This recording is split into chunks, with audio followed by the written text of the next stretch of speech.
When you leave my funeral, you better slide. Well, don't be playing. If someone killed him, that show was planned. These were the lyrics of King Von's song When I Die. And believe it or not, these lyrics are very close to reality because King Von's death might have been planned and caused by the people around him. And it might be sad, but King Von's death did more good than it did bad.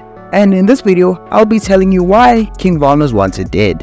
So you going to jail, you getting killed, you getting robbed, you getting something gonna happen to you. We out here, this is street shit, this what we signing up for, this what we doing. You be young, acting crazy and shit, then you go to jail. Well, first of all, we need to go to the beginning, starting with who he was. On the 9th of August, 1994, King Von was a rapper who lived in Chicago, Illinois. He grew up in Public Gardens, aka O Block, which is not a very safe place to live. Growing up, King Von had many run-ins with the law than an average person should have, but I guess King Von wasn't your average person. He had a lengthy criminal history and had many run-ins with the police, starting at the early age of 16, which he would get arrested for criminal-related activities, but he would later get released. In 2014 though, the charges would get very serious and King Von would be arrested on murder charges. He would spend 3 years in prison while waiting on trial, and once the case made it to court, he would be acquitted during the 5-day trial. Once he was out, Von tried his best not to go back, so he got into contact with his childhood friend, rapper Lil Durk, who signed him to his record label, Only the Family. And many would say that King Von came at a very pivotal time for Durk, because you might not know it, but King Von helped Lil Durk's career just as much as Durk helped his,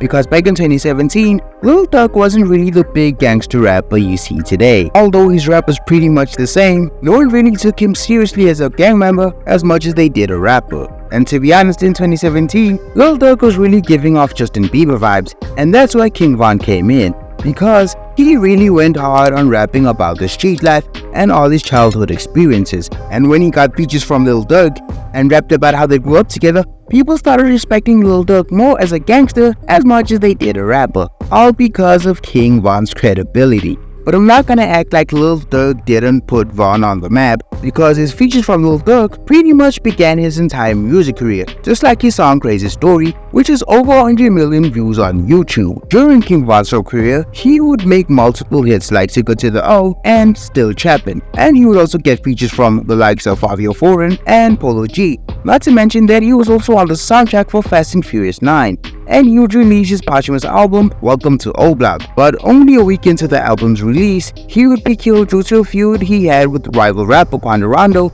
and NBA Youngboy. One was shot by a man named Lil Timmy, who is a great example for the whole purpose of this video, because no one knew who this dude even was other than the fact that he unalived King Von. So even from the dead, King Von gave this boy a whole lot of clout. And speaking of clout, the death of King Von made a whole lot of irrelevant people relevant, such as Tekashi 6ix9ine, who dissed him to get attention. But someone who really gained clout for his death was Lil Durk, because King Von's death really put the spotlight on his feud with the NBA Youngboy, with the two both releasing diss track after diss track and gaining millions and millions of views, all while making millions and millions of dollars. And you might not know it, but rap beefs are very, and I mean very profitable. Just look at the Tupac and Biggie feud. Both men died, but the record bosses gained a whole lot of money due to all the attention both men were getting. So millions and millions of records were sold, making the label bosses very rich. And the same can be said for the King Von story, because his death came with a lot of attention, and that attention was used to promote rapper Lil Durk and NBA Youngboy more than they already were. Meanwhile, also giving relevance to Quando Rondo and Lil Timmy,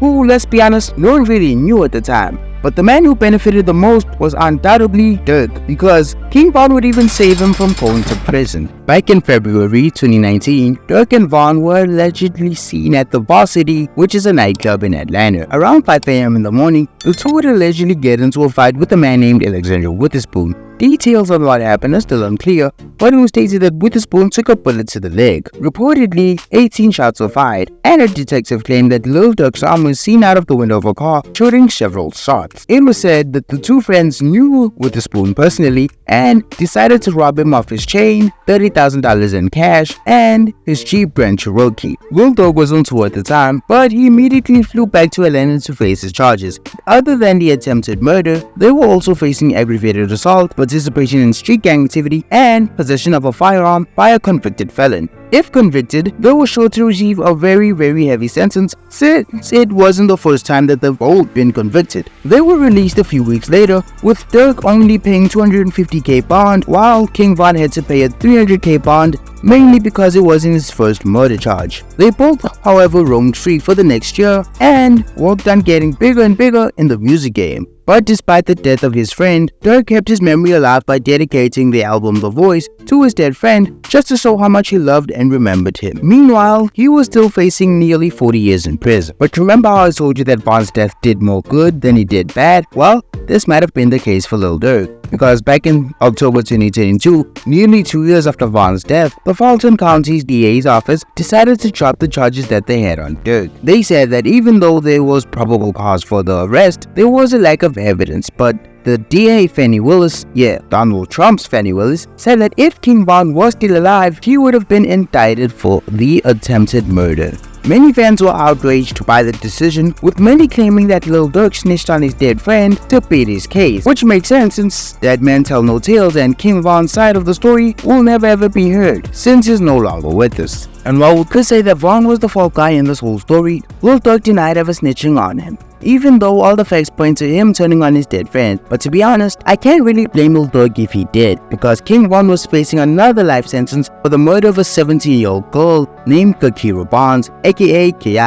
Now Kikira, she was a killer in her own right, killing just as many people as King Von has, allegedly. But I'm not gonna bore you on the details of their relationship because that's a whole video on its own, which other creators have already covered. It was stated that back in 2014, King Von allegedly shot her 9 times, and in July of 2021, over a year after King Von's death, he was named as her killer, and seeing how the murder might have been in the first degree, King Von could have received a life sentence for her death. But many fans thought that the police were just looking for a scapegoat and they took advantage of the fact that King Von couldn't defend himself from the grave. But that wasn't King Von's only case, because Mr. Von had a very long rap sheet. And as you know, most of his charges were gang related. So was this next one. King Von's affiliate gang, O Block, would have multiple members arrested on RICO charges because FBG Doug, a rapper from the rival gang at the FBGs, which stands for Flyboy Gang, was a massive up to King Von and his whole O Block set. And on August the 4th, 2020, he was at a store when 4 men hopped out of a car, firing multiple shots at him and his girlfriend, who happened to be with him at the time. FBG Doug was not able to survive the injuries,